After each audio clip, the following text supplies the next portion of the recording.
ये शबाश. कोणाला पाहिजे खाऊ, कोणाला पाहिजे खाऊ, आमच्या इराला खाऊ पाहिजे, हो की नाही. इरा 6 मंथची झाली तेव्हा मी सॅरेलॅक स्टार्ट केलं आणि तिला तेव्हा 1 टाईम देत होतो. आता 7 मंथची आहे तर 2 टाईम देतो. तर याच्यामध्ये तांदूळ आहेत, मुगाची डाळ आहे, बदाम आहेत, मखाने आहेत आणि ड्राय खजूर आहेत. याच्यामध्ये थोडासा ओवा ॲड केला आहे कारण ओवाने गॅस होत. चांगली बारीक पावडर करून काचेच्या बरणीमध्ये स्टोअर करा. आणि फ्रेंड्स, ट्रॅव्हलसाठी पण तुम्ही घेऊन जाऊ शकता.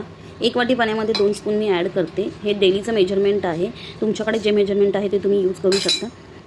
चांगले बॉईल करायचे आणि त्याची कन्सिस्टन्सी ठीक झाली पाहिजे. याच्यामध्ये थोडं तूप ॲड करा आणि प्रिपेअर आहे बाळाला देण्यासाठी. स्टार्टिंगला बेबी थोडं नाटक करतं पण नंतर आवडीने खातं. इरा पण स्टार्टिंगला थोडी नाटक करायची पण आता ही आवडीने खाते. खायचं कमी आणि अंगाला लावायचं जास्त, हो की नाही इरा.